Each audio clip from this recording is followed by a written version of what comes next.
Assalamualaikum warahmatullahi wabarakatuh. Kami dari kelompok 3 ingin mempresentasikan hasil laporan dari UTS kami. Sebelumnya, berikut nama anggota kelompok kami yaitu ada Arga Bona dengan NPM 20, Aditya Nurlintang NPM 03, Alif Fadil Akbar NPM 9, ada Teguh Ramadan NPM 17, dan Andrea Alfred NPM 18. Baik, sebelumnya usaha yang kami pilih adalah catering Mama Iin. Bisnis yang kami pilih untuk diagnosis itu dalam pembuatan suatu sistem informasi yang dapat membantu pelaku bisnis tersebut, yaitu usaha dari catering tetangga saya.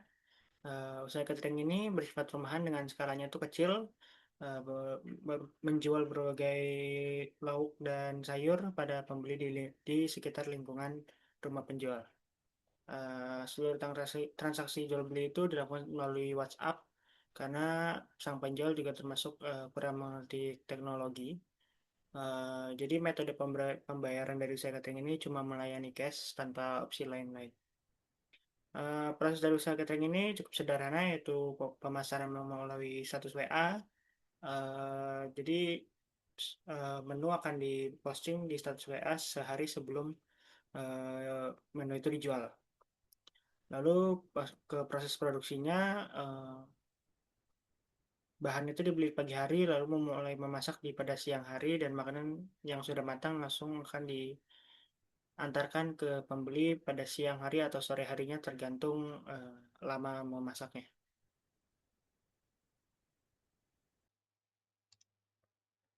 Di sini saya akan menjelaskan poin pertama, yaitu aktor atau role dari catering Mamalin. Yang dimana aktornya ini ada dua aktor. Yang pertama itu ada penjual, berperan sebagai seperti admin, yang mana dia dapat mengelola sistem. Dalam sistemnya itu dia dapat mengelola menu, pemrosesan pesanan yang masuk, mengelola data pesanan dan menerima pembayaran. Yang kedua ada pembeli, yang berperan sebagai pengguna sistemnya, yang dapat melakukan pemesanan makanan, mengisi data pribadi, memilih metode pembayaran, dan dapat menerima notifikasi pesanan.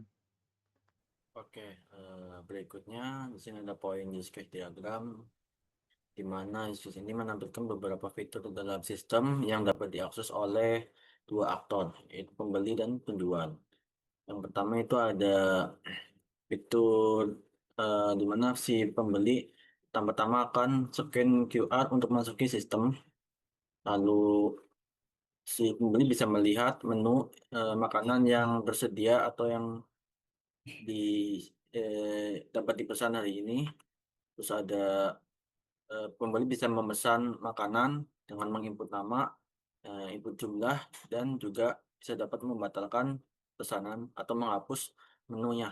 Jika eh, pembeli memasukkan eh, dua jumlah makanan, pembeli bisa mengurangi jumlah makanan tersebut jika ingin menguranginya. Terus lalu ada fitur fungsi mengisi data diri, di mana fungsi ini pembeli akan menginput nama, alamat, nomor telepon, di mana ini bertujuan untuk memudahkan si penjual untuk melakukan pemrosesan pemesanan yang dipesan oleh pembeli. Terus pembeli bisa melakukan pembayaran dan memilih metode pembayaran yang ingin dilakukan. Lalu ada fungsi untuk menerima notifikasi, di mana notifikasi ini akan menampilkan proses dari pemesanan yang pembeli pembeli pesan.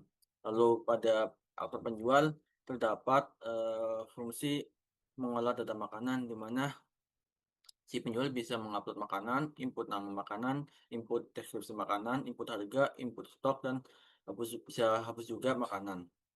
Terus penjual juga bisa melihat menu makanan yang sudah diupload, juga melihat daftar pemesanan dari pemesanan yang telah dilakukan pembeli, terus juga ada penerimaan pembayaran dan konfirmasi dari pembayaran.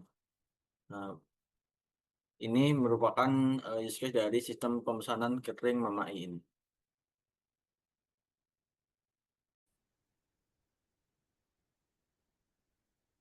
Baik, kita masuk ke dalam entitas utamanya, yaitu ada pertama itu ada pembeli, berikut atribut tipe data dan keterangannya, lalu juga ada makanan, berikut atributnya, dan terakhir itu adalah pesanan, dan berikut adalah atribut tipe data dan keterangannya.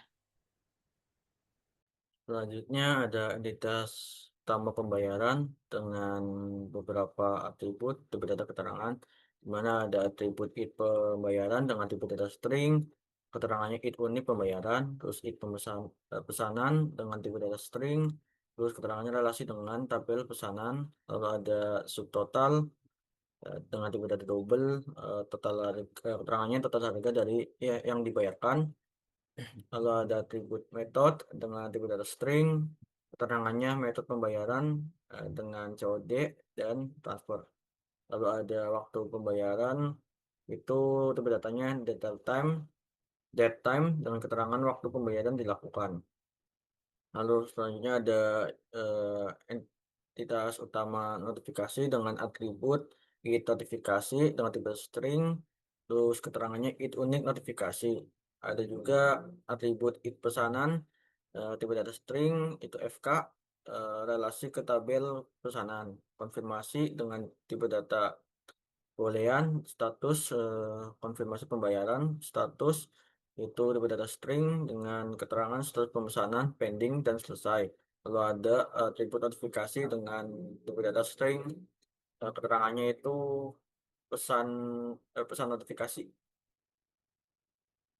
Yang keempat, untuk poin keempat ada relasi. Yang pertama relasi antar pembeli dan pesanan, yaitu relasinya one to many.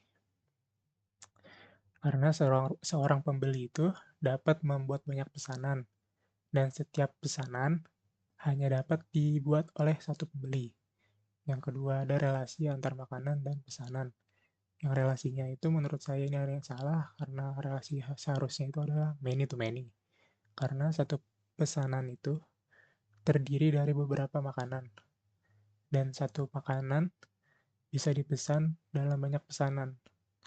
Yang ketiga ada relasi antara pesanan dan pembayaran, yang mana relasinya itu adalah one to one, karena setiap pesanan itu hanya memiliki satu pembayaran, dan setiap pembayaran juga terkait dengan satu pesanan. Yang keempat ada relasi antar pesanan dan notifikasi, yang mana relasinya itu adalah one to many, karena satu pesanan bisa menghasilkan beberapa notifikasi, sedangkan setiap notifikasi itu hanya terkait dengan satu pesanan.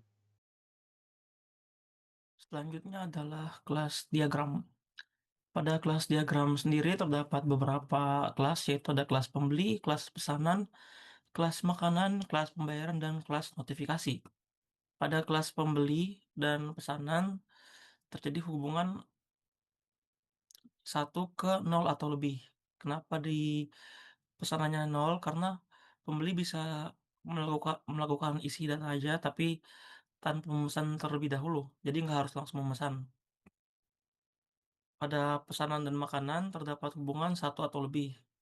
Jadi pada pesanan kita bisa memesan lebih dari satu makanan. Pada makanan juga bisa dipesan lebih dari satu pesanan. Lalu pada pesanan dan pembayaran terdapat hubungan 1 ke 1. Karena satu pesanan akan dilakukan satu pembayaran. Lalu pada pembayaran terdapat hubungan 1 ke 1 dengan notifikasi. Jadi setiap selesai membayar, dia akan mendapatkan satu notifikasi. Lalu pada notifikasi ke pembeli atau pembeli ke notifikasi terdapat hubungan ke 1 ke 0 atau lebih. Kenapa 0? Seperti tadi pada pesanan, satu pembeli itu bisa melakukan isi data aja tanpa langsung melakukan pesanan. Jadi kalau misalnya dia lakukan pesanan, dia akan dapat notifikasi. Kalau enggak, dia nggak akan dapat notifikasi. Hubungan di sini juga pada pesanan dan pembayaran adalah composition, atau pembayaran ini sangat bergantung pada pesanan. Jadi ketika Jadi pembayarannya tidak bisa dilakukan tanpa adanya pesanan. Pada pesanan dan makanan juga composition, karena untuk melakukan pesanan harus ada makanannya. Pada notifikasi dan pembayaran juga composition, karena harus ada pembayaran untuk mendapatkan notifikasi.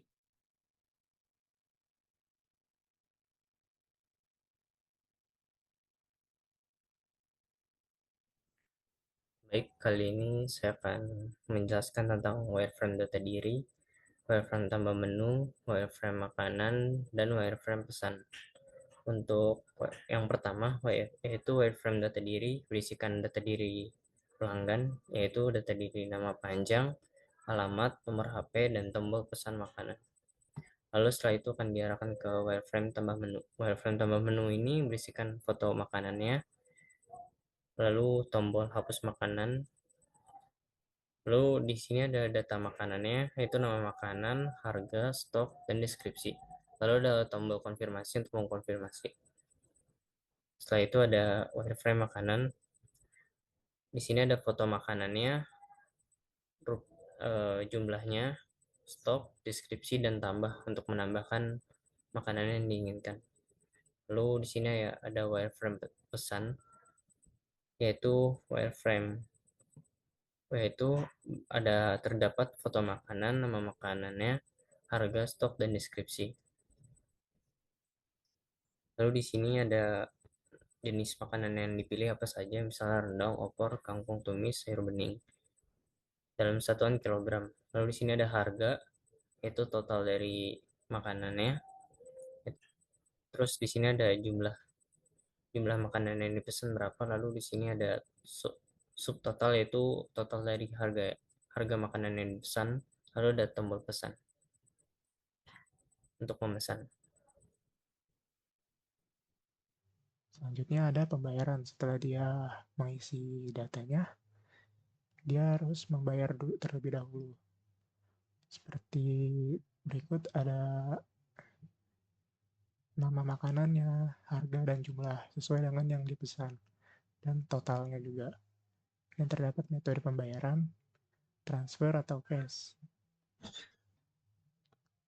Selanjutnya yang keenam ada konfirmasi. Setelah dia membayar, selanjutnya si penjual itu mengkonfirmasi pesanan si pembelinya dengan interface-nya itu menu yang dipesan oleh si pembeli dan subtotalnya, dan dapat dikonfirmasi oleh si penjual.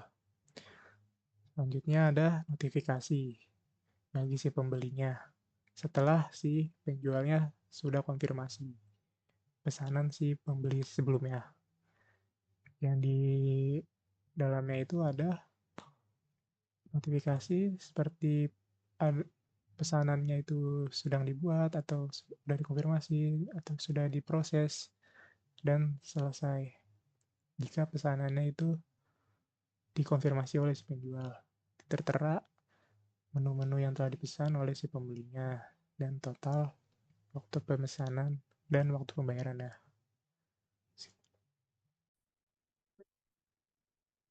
Selanjutnya adalah sequence diagram dari pembeli. Nah, di sini ada pembeli, sistem catering, dan catering.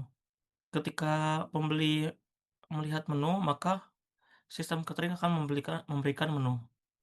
Lalu ketika pembeli melakukan pesanan, di sini bisa tambah pesanan, batal pesanan, bisa juga pengurangan pesanan. Lalu sistem catering akan memberikan rincian pembayaran. Pembeli melakukan pembayaran, dari sistem catering akan memberikan detail order kepada catering. Lalu catering melakukan konfirmasi pesanan, maka pembeli akan mendapatkan notifikasi dari pesanan. Oke, di sini ada sequence diagram penjual, yaitu penjual dan sistem cateringnya. Penjual itu dapat membuat menu, menghapus menu, dan menambahkan stok menu, melihat aktivitas pesanan, dan mengkonfirmasi pesanan. Lalu sistem cateringnya itu memberikan detail menu, daftar pesanan, dan pembayaran.